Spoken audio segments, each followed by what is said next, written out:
مذہب کو بطور عبادت تو قبول کیا جاتا ہے مفتی صاحب، اور بطور اخلاق بھی اسے ایکسیپٹنس اس کی ہمیں نظر آتی ہے کہ جی اخلاقیات کا نام ہے، عبادت کا نام ہے۔ دراصل اسپریچول بلانگنگ سے ہم کچھ پریکٹیکل بلانگنگز کی طرف بھی آتے ہیں بطور اخلاق، لیکن بطور نظام حیات اس کی ایکسیپٹنس مذہب کی بات ہو رہی ہے، اونلی مذہب۔ تو ریلیجن کی ایکسیپٹنس نظام حیات کے حوالے سے نظر نہیں آتی کہ پریکٹیکلی لائف سٹائل سے اس کا کیا تعلق ہو سکتا ہے، اس حوالے سے آپ کچھ ارشاد فرمائیں۔ بسم اللہ الرحمن الرحیم، صلی اللہ علیہ حبیب محمد وعلیٰ آلہ وصحبہ وبارک وسلم۔ یہ بات تو بالکل طے شدہ ہے کہ اسلام مکمل ضابطۂ حیات ہے، کمپلیٹ کوڈ آف لائف ہے، بالکل ٹھیک۔ اور ہم سے مطالبہ بھی یہی ہے کہ ہم نے اسلام کو بطور نظام حیات تسلیم کرنا ہے۔ اگلا مرحلہ نافذ کرنے کا ہے، نافذ کرنے سے پہلا مرحلہ اسے تسلیم کرنے کا ہے۔ صحیح۔ تو یہ تسلیم تو ہم سب نے ہی کرنا ہے کہ اسلام ایک نظام حیات ہے، مکمل ضابطۂ حیات ہے۔ خود قرآن مجید فرقان حمید میں اللہ تبارک و تعالیٰ نے ارشاد فرمایا، یا ایھا الذین آمنوا ادخلوا فی السلم کافہ،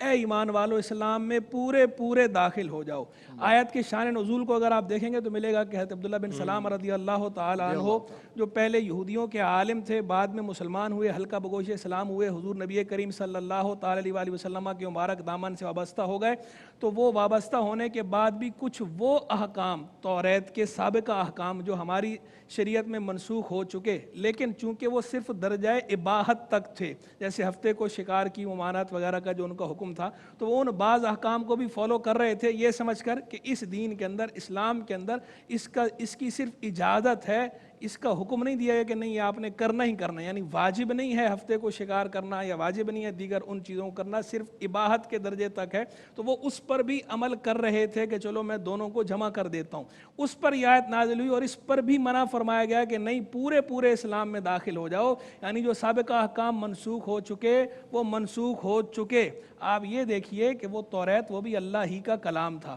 وہ احکام بھی اللہ تبارک و تعالیٰ ہی کی طرف سے تھے، پچھلی شریعت کے احکام تھے، اب شریعت منسوخ ہو گئی، نئی شریعت آ گئی، تو اللہ تبارک و تعالیٰ نے یہ گوارا نہیں فرمایا کہ پچھلی شریعت کے کسی حکم کو مانا جائے اس نئی شریعت کو چھوڑ کر۔ تو جائے کہ وہ چیزیں کہ جن کا تعلق دین کے ساتھ، مذہب کے ساتھ، شریعت کے ساتھ کسی سطح پر ہو ہی نہیں، جیسے کہ آج کل جو دیگر چیزیں ہیں ان کا تعلق دین یا مذہب کے ساتھ نہیں ہے۔ حیات کی جو دیگر چیزوں میں ہم نقالی کرتے ہیں غیروں کی، تو وہ ان کے مذہب کی نقالی نہیں ہو رہی ہوتی، وہ جو ان کے انداز کی نقالی ہوتی ہے، وہ جو ان کے کلچر کی آپ نقالی کر رہے ہیں، اس کلچر کے اندر تو مذہب پیچھے بیک پر ہے ہی نہیں، یعنی جو شریعت سابقہ ہے وہ بھی اس کی بیک پر موجود نہیں، مطلب اسے منسوب نہیں کیا جا سکتا، منسوب نہیں کیا جا سکتا۔ تو میں تو یہ کہہ رہا ہوں کہ اگر پچھلی شریعت بھی ہوتی تو بھی اسلام اس سے منع کر رہا ہے، تو بھی اللہ اس سے منع فرما رہا ہے، تو بھی بینگ اے مسلم ہم پر لازم یہ تھا کہ ہم اپنی شریعت کو فالو کریں گے، جو شریعت جدیدہ جو سرکار علیہ السلام لے کر آئے،